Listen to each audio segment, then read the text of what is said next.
All right, so we're going to talk about routing and configuring routers and switches. Um, we talk about right out of the box, cameras that are right out of the box.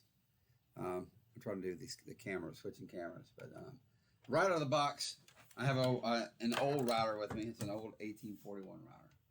Let's go 1841 router. I don't know. Will this camera read it right correctly? Yes, it does. It reads it correctly. 1841 router. And right out of the box, a router is useless. Right out of the box, a switch can actually work as a switch. It can do just the job of switches. There's no security problems. There's no security on it. But right out of the box. But a router is going to have to be configured. And we have to put the IP addresses, remember, on these ports. This is fast Ethernet port. On the 1941, it's gigabit Ethernet port. 01 and 00. So you might want to look at that. So we talk about the console cable. This is a blue console cable. Okay, blue. It's blue, and it actually matches the console. It says console on there on the port. I want y'all to see it for real. Here. It is blue. It says console. I don't know if I'm gonna get the clarity that I need with this recording, but it does say console right there. Let me see if I can zoom in on it. So anyway, you get the console cable. So I'm going to show you how to connect to the console cable. We did it in class. Most of us have done it in class using a real router. Okay, but today we're going to show you how Packet Tracer. And one of the reasons why I do it is because Packet Tracer is such a great simulation.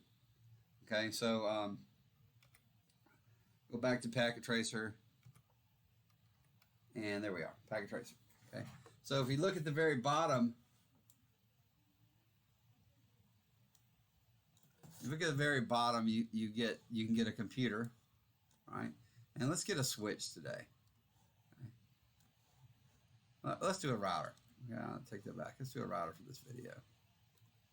I'll delete it. Give us another one. Get us a router right here, and let's use it. Let's see. Is there an 1841 in this? No, there's a 1941, but not an 1841 in here. So we'll get a 1941 router. We'll put here, and we can actually get the blue cable. Remember the blue cable? We hook it to the serial port. We already talked about the serial port, the RS-232, and it's blue. It's just like that blue cable right here, right? Just like this one. Okay, and we're going to hook it to the console part. See the console port of a router. Okay. Okay. So then we actually go into the computer. Double click on that computer, and we go to the desktop app. And we run a software called Terminal, which if you do it in my classroom, it's just like PuTTY. Okay? There's a software called PuTTY that I want you to be able to use. We're going to say no here, right? And here we are in the router. Let me make sure that I move it so you can see the commands that I'm typing in.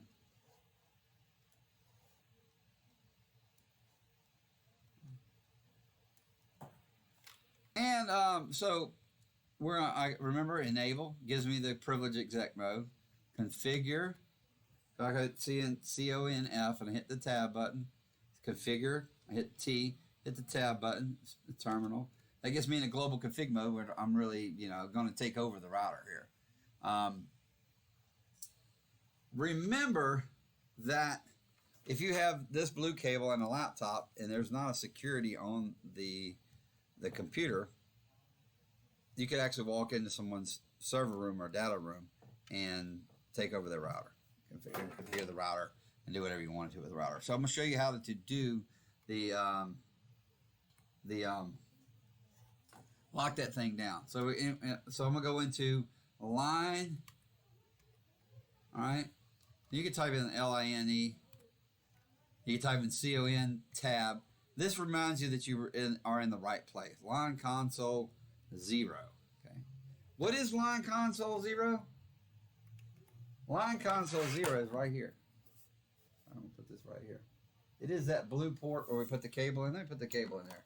So we can really mark down it's that blue part. That is called line console 0. And we're going to put a password on that port. So by typing line console 0 and hitting enter, we are actually in the port. Okay, we have entered into the port, like I say, like Magic School Bus. You don't need an analogy, a joke, whatever. We are in the port. Okay, I'm down in the port. Okay, I'm just gonna type in password.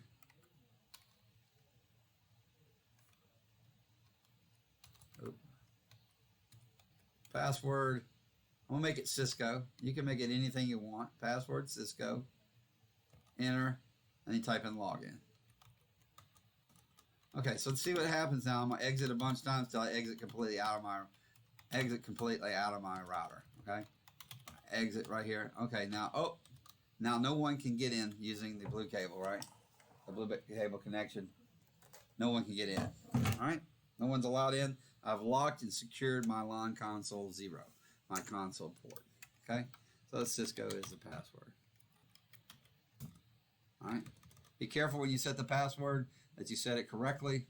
All right, you're gonna have to restart the thing again. Okay, Cisco is the password.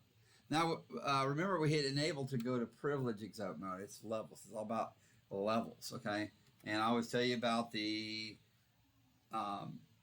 the friends that you let in your house, the friends that you let in the fridge, the friends you let, get whatever they want out of the fridge and cook for you, the friends that you may have a key to your house or know where the secret key is and let themselves in at will. Okay, so there's several different levels of things. So, but a router and a switch in Cisco has 2 different levels. Okay, user exec mode and privilege exec mode. So let's go back and I'm going to show you how to password protect that next, and it's easy to do. Okay. So I type in enable. Notice that there's no password on it right now. Enable, and then I go to config terminal, which is global configuration mode. Okay, got to know that user exec mode, privilege exec mode, and global configuration mode.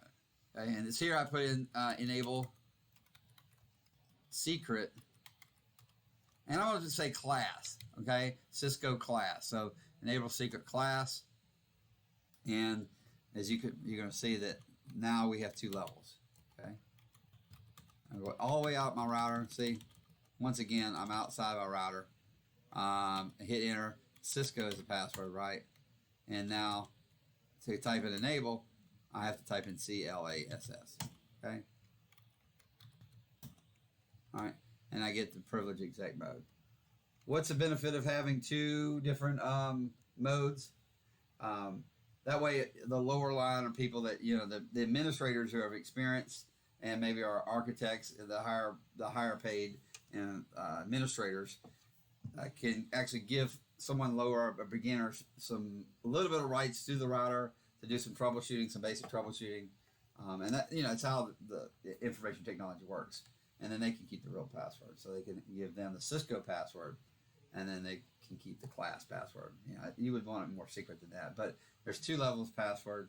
Anyway, so that's how we do, and that's, like I said, this is how we initially configure the router. There's no other way to configure the router except for using a terminal software and a blue cable to get going. All right, so this should give you an understanding of how to use the blue cable and what the blue cable's for. It's for the initial out of the box install. Okay. All right. Well, thanks you for watching. I hope this helps. Thank you. Bye.